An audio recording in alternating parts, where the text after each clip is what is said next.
In the upcoming Diablo 4 2.0 patch, aka the Vessel of Hatred expansion, the Blood Surge Necro received some new technologies that I really think that make this build above and beyond what I was able to do before, and a much better, well-rounded build.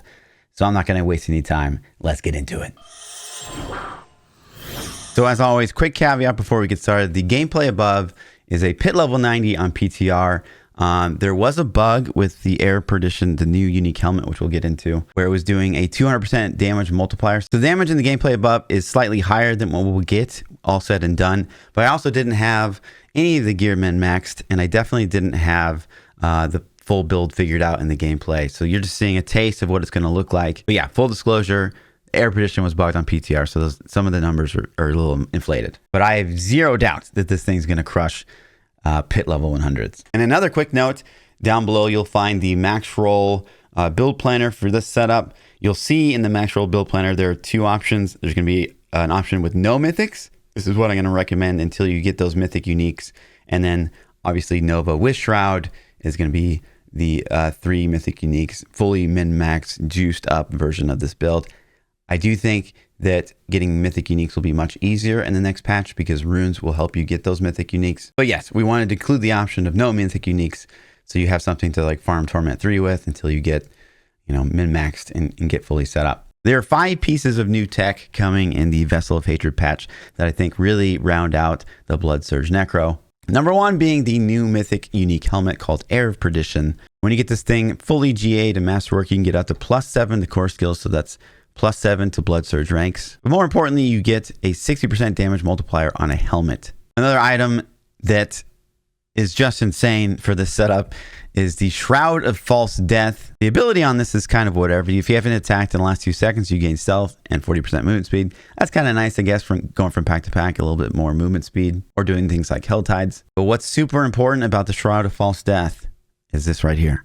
+1 to all passives. So if we look at our skill tree, you're going to notice like 1, 1, 1, 1, 1, 1, and stuff that we're not even spec'd into. And basically everything we spec'd into is now +4.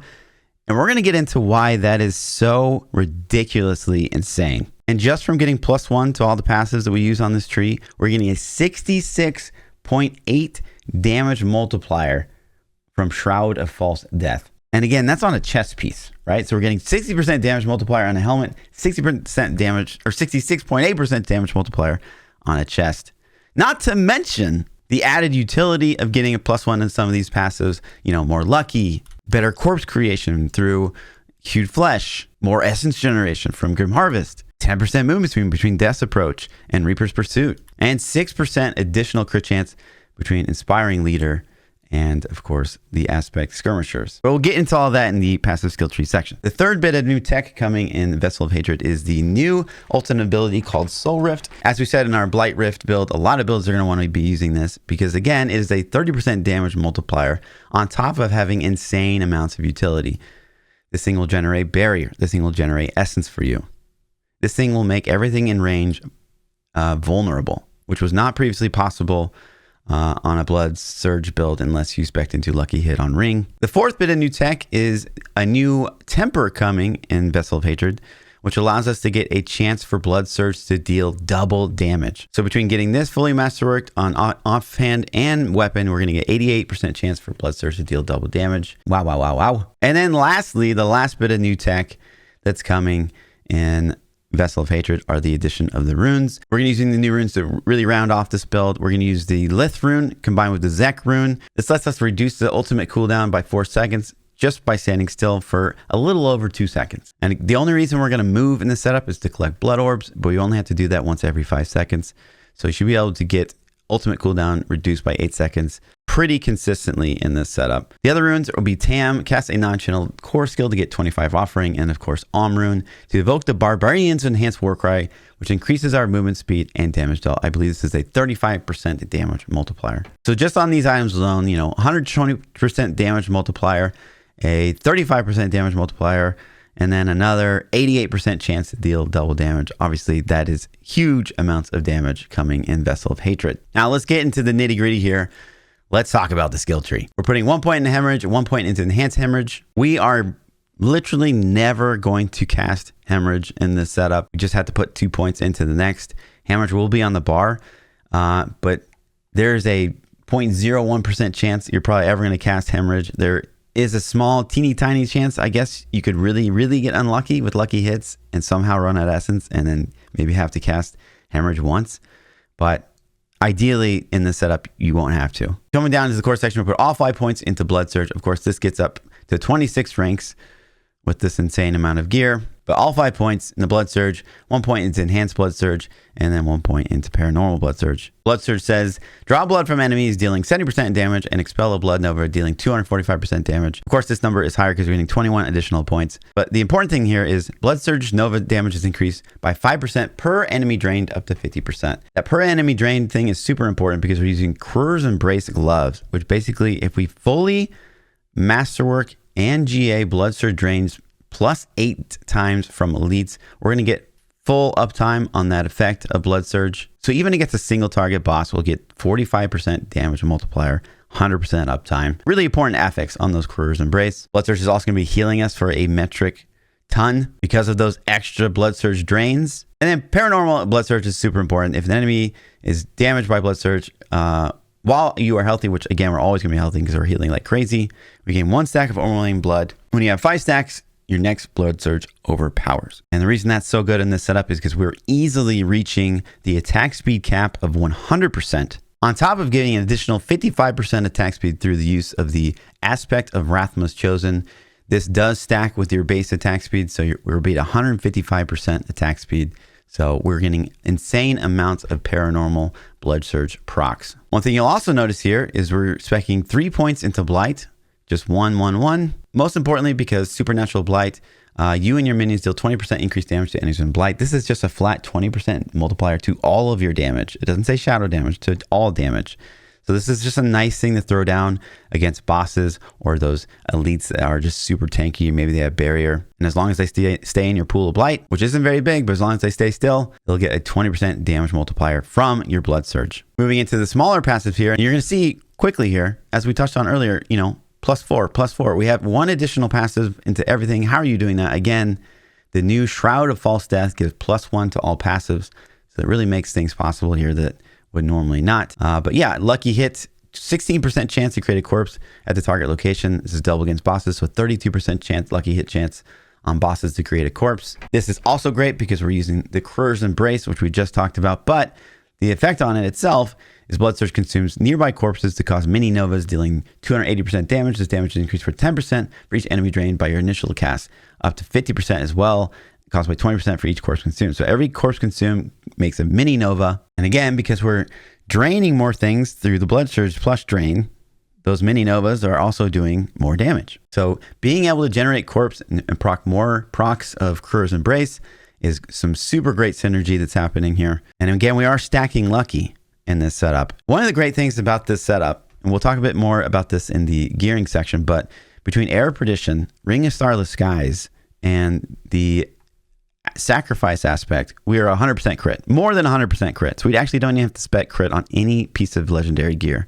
We'll be crit capped all of the time. So what that lets us do is spec more points into Lucky Hit, and Lucky Hit is super powerful in this setup. Putting all 3 points into Imperfectly Balanced, this basically says your core skills cost 12% more essence, but deal 20% more damage. Making our core skills cost more essence is not a problem in this setup because of the new Soul Rift, and we'll get more into that later. But that is just a 20% flat multiplier to our Blood Surge, which is great. Moving down to the next section, we're only going to put 1 point in Blood Mist, and although Enhanced Blood Mist and Ghastly Blood Mist have great synergies in this setup, personally for me, I only find myself using Blood Mist if 1, I get CC'd, or 2, if I know some big damage is about to hit. I never let Blood Mist go for its full duration. I basically pop in the Blood Mist and immediately pop back out by hitting the button again. So I think any points outside of the base Blood Mist is a total waste of points. Putting full points into Grim Harvest, this lets us generate 8 essence per corpse consumed. And again, we're getting great corpse consumption and corpse generation through Crur's Embrace and Lucky Hit. So that's going to be great essence regen. Full points in the Fuel by Death. Every single time we consume a corpse, we get 12% increased damage. Obviously, this will be up 100% of the time. We're also getting 4 points into Necrotic Fortitude, up to 20% chance to grant yourself a barrier for 5% of your maximum life for 6 seconds. So we're going to have 100% uptime on a full juicy barrier because our Lucky Hit is really good. 4 points into Titan's Fall. While fortified, you deal 24% increased damage to elites. We are going to be 100% fortified. The amounts of fortify we're generating here are insane because of Shroud of False Death and being Blood Nova. We're using actual 4 points in the spiked armor here because you get that 20% additional armor. We obviously don't care about the Thorns piece, but this is vital for getting that 1000 armor cap to be into Torment 4. Moving on, we are going to spec into Decrepify, just 1 point. Enhance Decrepify and Aberrant Decrepify. Decrepify is so many useful synergies here. One, the base effect of Decrepify makes the enemies do 24.6 less damage for 10 seconds. So this is just flat DR to anything close to you. Because we are using the aura aspect, so everything's going to be cursed that's near us. And of course, Blood Nova is a close range spell. So this is going to have 100% uptime. And of course, we are scaring lucky hits. So enemies hit while afflicted with Decrepify have a 10% chance to be stunned. And that is scaled off lucky hits. So this procs quite a bit. And then the most important is Aberrant Decrepify.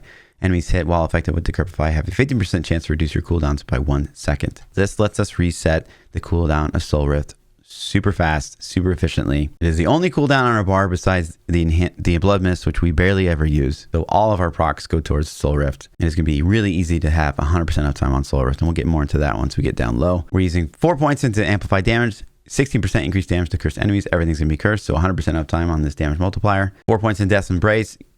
Close enemies take 8% more damage and 16% less damage to use. This is a 16% damage reduction and 18 multi with 100% uptime. Precision Decay, you get 20% lucky just on the tree. This is great because it's lucky is super, super juicy in this setup. Without even trying, we're getting 1 point in the Death Approach. That's just 5% movement speed again because of the Shroud of False Death. We're putting 3 points in the Coalesce Blood, which gives us more damage to blood skills while we are healthy. And again, we will be healthy all the time because of the sheer amount of healing we get at this build. And we can pump this up to +7, technically a little bit more if we hit a GA on the necklace. Full points in the Tides of Blood. Our blood skills deal 65% increase overpower damage, and this bonus is doubled while we're healthy, so we get 130% damage multiplier for overpower if we are healthy. We are scaling this through the necklace. We get up to +7 if we GA and fully masterwork that. Full points in the Drain Vitality.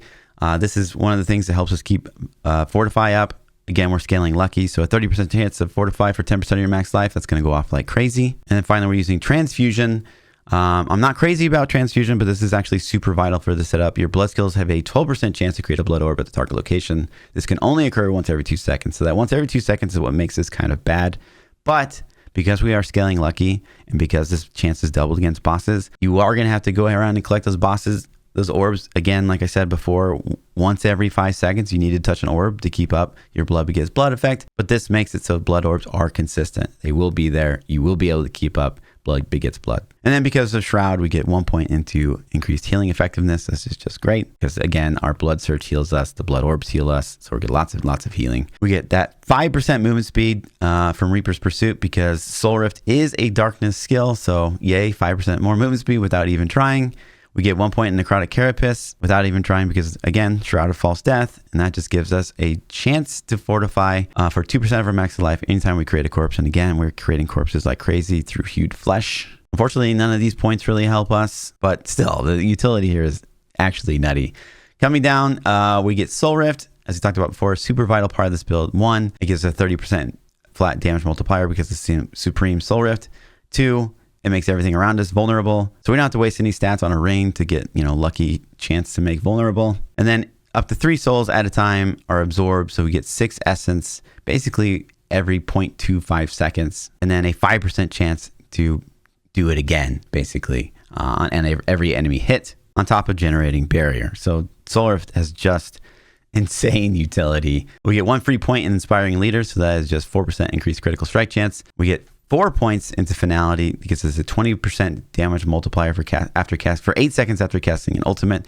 And the idea is to keep that perfectly up with the sheer amount of procs we're going to get from Decrepify and the sheer amount of procs we're going to get from our Zek rune. We plan to have 100% uptime on Soul Rift. I had no problem keeping this up on PTR. We're getting 4 points in the standalone. This gives us a flat 24% damage reduction. And then the most insane part of the Shroud of False Death is giving an additional point into Memento Mori. That makes the sacrifice bonuses go from 60% to 80%. And that is just insane. And we'll talk exactly how that impacts the build when we talk about the Book of the Dead And then lastly, our key passive, we're going into Affliction here, which says enemies that are afflicted by vulnerable, crowd control, or shadow damage over time are afflicted, taking 50% increased damage from you and your minions. And this will be up 100% of the time. 1, because everything within our Soul Rift is going to be made vulnerable. 2, anything inflicted by our Decrepify will be slowed, which is a crowd control effect. So that will always be up. And then lastly, just in case mobs become CC immune or somehow your Soul Rift drops, we have Blight on the bar. So if they're affected by shadow damage over time, they get that 50% increased damage bonus. So the added effect of Blight being a 20% damage multiplier plus a way of keeping up Affliction just in case your Soul Rift doesn't come back up in time. Now, talking about those Book of the Dead bonuses, this part is insane. So we are using the sacrificial aspect on our necklace, which gives us sacrifice bonuses are increased by 83%. And then we get Memento Mori up to 80%. This makes the Skirmisher's Sacrifice go up to 21% critical strike chance. This makes the Bone Sacrifice, the overpower damage multiplier, go from 30, I believe, to 63.6%. And then lastly, it makes the critical strike damage bonus go from 35% to 73.2%. So absolutely insane from having this on your necklace plus getting the +1 to Memento Mori. Wow, wow, wow. Moving on to the gear. Again, it's important to note that there's that section here at the bottom for no mythics versus mythics. In this video, we're just going to be talking about the mythic part because this is fully juiced, min-maxed, how this build really pops off. Now, just like we did in the last video, I'm just going to star one stat on each piece of gear, and that's going to be the stat. 1, I would recommend you GA first, and 2, the thing I would probably recommend for you to masterwork, but you'll see if it's got the 3 dots, that's what I want you to masterwork. If it's got the star, that's what I want you to GA. But of course, getting more stats GA'd is fantastic, but we're just making this realistic. So first up, we have the Air Perdition Helmet is the new mythic unique coming and Vessel of Hatred. This thing is actually crazy, right? So 1, if we fully GA, fully masterwork, we can get +7 to core skills on this helmet, which is a great multiplier for Blood Surge. 2, it gives 60% damage multiplier for a helmet slot, which is just nutty. But 3, between this helmet, the Ring of Starless Skies, and the crazy amount of crit we're getting from the sacrificial aspect plus the Memento Mori +4 from Shroud of False Death, our crit chance is completely solved. We don't have to put crit chance on any of our legendary pieces of gear. We are over 100% crit. And that's without even masterworking any crit or even hitting GA for that matter. But also getting lucky hit chance because lucky's amazing in this setup is amazing. Movement speed, that's crazy good. That lets us drop movement speed from our boots to get some really important armor, which we'll touch on when we get to the boots. But lastly, in this setup, we're going to use the Lith rune and the Zek rune. All we have to do is stand still for a little bit over 2 seconds, and we're going to get 4 seconds shaved off of our ultimate cooldown. And again, the only reason you want to move in this build is obviously 1, to avoid dying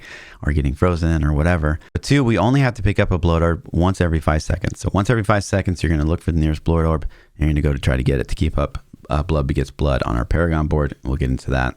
Next up, we have the chest, the Shroud of False Death.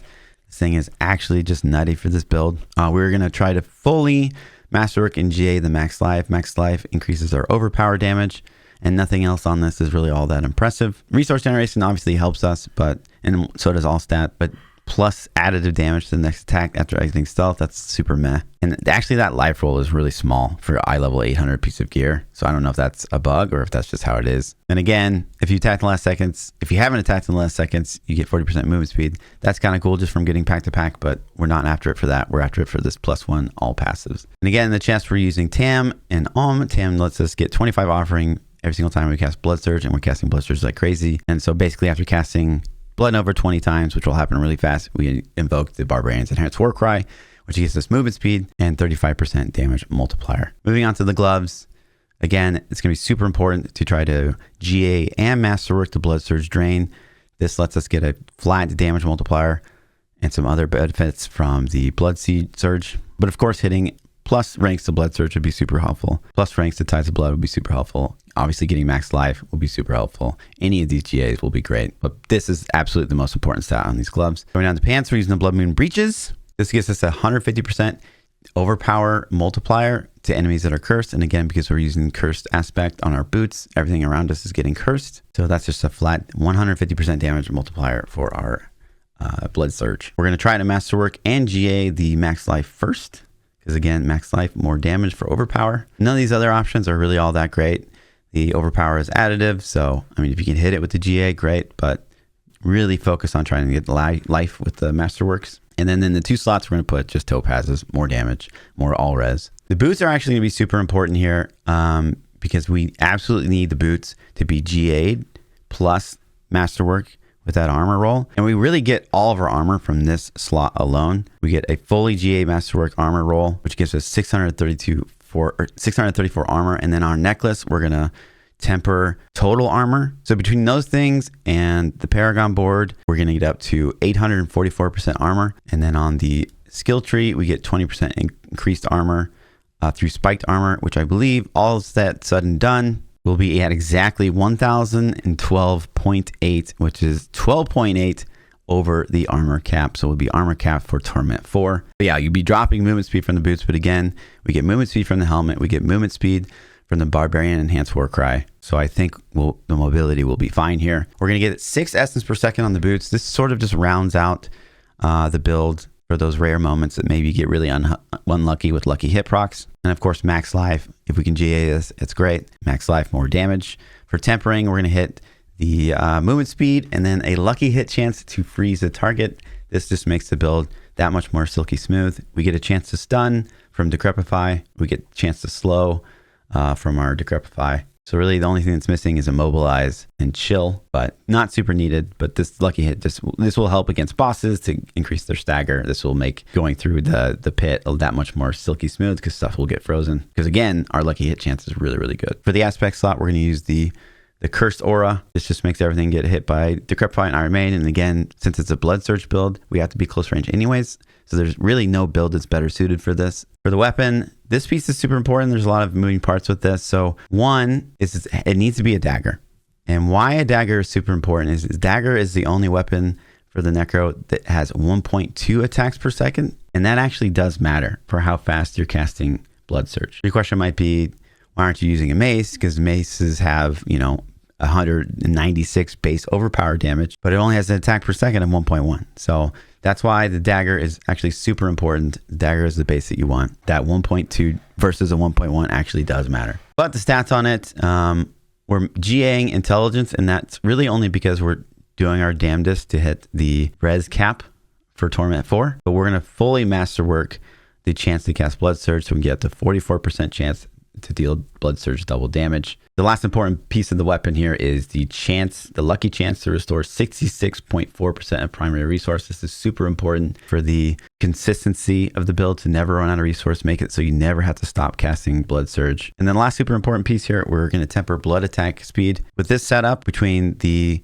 Ring of Starless Skies, getting attack speed on our other ring, and then we're getting 8.8 attack speed through the Paragon board. All we need is 3 rolls of blood attack speed on our gear, and we get that exactly. So we have blood attack speed on our weapon, blood attack speed on our offhand, blood attack speed on one of our rings. And that's exactly what we need to hit the attack speed bonus, because the blood attack speed tempers. It's only additive damage to your character's attack speed, so it doesn't go over the attack speed cap. So use that to your advantage. Only masterwork blood attack speed if you need it to hit the blood or to hit attack speed cap. And for this setup, we perfectly hit it with those 3. For the aspect, of course, we're using the blood skills overpower. You gain 55% attack speed for 4 seconds. That is over the cap of 100%. Aspects have a separate category for attack speed, so you'll get 155% attack speed for Blood Surge, which is super great. Moving on to the necklace, it's going to be pretty important you hit a GA % intelligence. This is just so we can hit the resistance cap. But after that, you want to put all points into Tides of Blood. And of course, any one of these being GA would be great. But again, we're only going to star 1 for the sake of this video. But points in the Tides of Blood is absolutely immense amounts of damage. For tempers, armor roll is super important to hit that armor cap. And then ultimate cooldown reduction just makes it so Soul Rift has that 100% uptime. For our ring, we want to hit max life, attack speed, and lucky hit chance. We want to try to GA and fully masterwork that max life because again, more overpower damage. This attack speed roll helps us hit that 100% attack speed cap. And of course, any lucky that we can get in this build is just good. For tempers, we like ultimate cooldown reduction. Like we said, 100% uptime on Soul Rift. This helps with that. And then blood attack speed, like we said earlier, just enough attack speed to hit that 100%. And then here we like minions deal 45% increased damage but drain 1 essence from you each second. If you have no minions, like we do, the damage applies to you, so we get that full 35% damage multiplier, and we lose 7 essence per second. But again, with the sheer amount of essence we're generating in this build, that's not a problem. So it's just a flat 45% damage multiplier for us. Next up, Ring of Starless Skies. If we can fully masterwork and GA the core skills, that's the one we're super keen on. We don't want to hit crit chance because, like I said, we're actually over our crit cap here. And of course, the effect of Ring of Starless Skies, which we haven't talked about, but it's been in the game for a while. But spending primary resource increases the damage, increases your damage by 10% for 3 seconds, stacking up to 50%. So this will be 100% uptime, so 50% damage multiplier plus the resource cost reduction. It just makes this build that much more silky smooth. For the offhand, the important thing to note about offhands in the upcoming Vessel of Hatred is the base lucky chance has a whopping 40%. So focuses for the Necro are just insanely good. We are GAing the intelligence because, again, seemingly pretty vital to hit that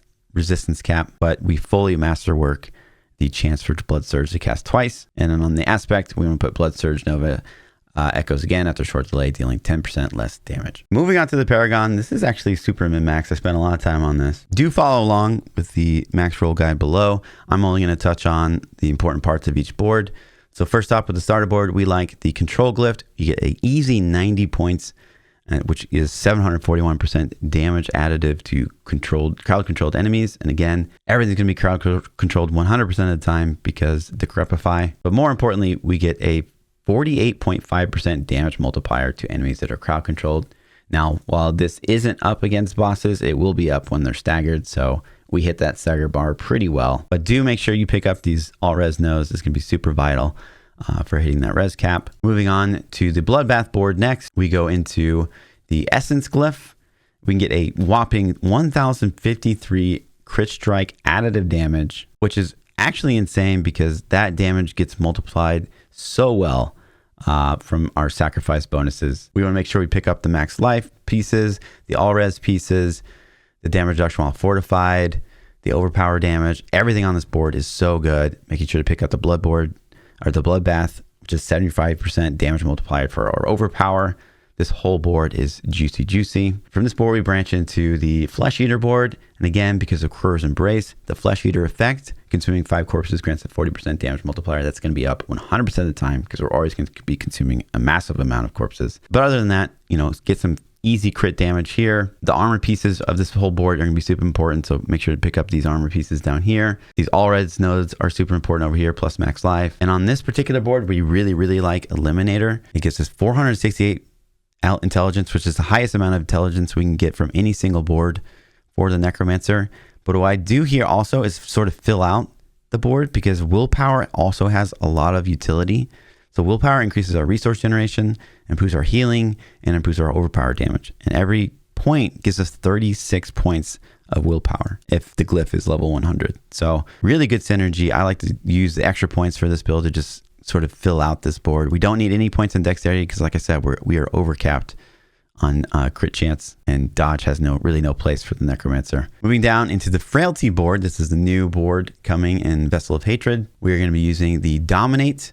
This gives us 129% additive overpower damage, but more importantly, a 40% damage multiplier between the legendary effect and the additional bonus. Important things to note in this tree, there's some good armor nodes over here. There's attack speed over here with some max life. Max life, again, super important.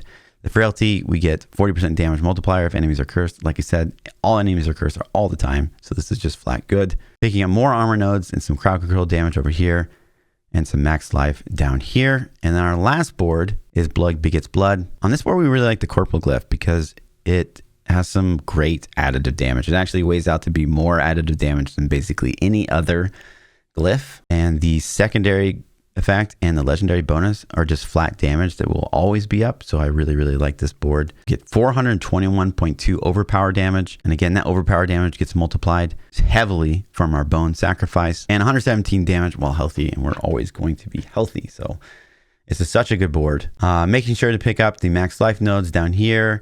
The max life nodes down here. You can pick this up, damage after blood orb, damage while healthy on the way. It's not crazy. It's just a little additive damage. But most importantly, Blood Begets Blood.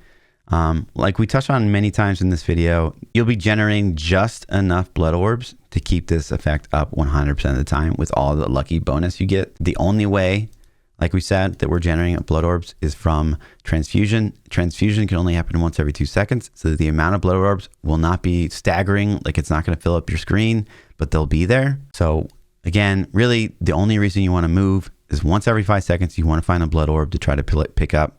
This will increase your damage. The flat 50% damage multiplier across the board and should have 100% uptime if you just pay attention a little bit. So it is, I'm not a crazy fan of picking up blood orbs. I don't love that mechanic on the Diablo 4 necromancer, but it's just too good not to get. And then we have like 4 points left over. Those 4 points can be just like, there's a whole bunch of 5% additive damage bonuses you can get, or +5 main stat. It doesn't really matter what you do at the final 3 points. But I will say, all in all, this board has a lot better options than some of the other boards I've looked at, because every point really does matter. That's the thing with overpower builds. Like everything's pretty overpower crit builds. It's like every stat is actually pretty good. As far as damage rotation is concerned, this is probably one of the easier builds to play in the game. You're literally just sitting here and spamming blood surge. Now this is live, so like I don't have all the added bonuses that we would normally get from PTR, but really you're just standing still, spamming blood surge, and then once every 5 seconds, you're like, okay, there's a blood orb. Let me touch that. Okay, 1, 2, 3, 4, 5. There's a blood orb. Let me touch that. And just maintaining the full uptime on your ultimate, which would be Soul Rift. Again, this is live, so I have Bone Storm. And that's it. You're just literally spamming one skill, collecting blood orbs from time to time, but making sure you stand still as much as you can. But that's pretty much going to do it for this video. A lot of things to min-max in this build, a lot of nuances. I'm digging sort of the direction that Blizzard's going with builds actually having a lot more depth to them. These new mythic uniques, the Shroud of False Death plus the Memento Mori. What a combo. But let me know what you guys think in the comment section. If you think there's anything that I missed, do let me know. We did spend a lot of time on this, so I hope you guys enjoy. Again, we're streaming live on twitch.tv almost every day, so go ahead and stop by. As always, like, subscribe, come over to Twitch, ask your questions. We love you guys. Peace out.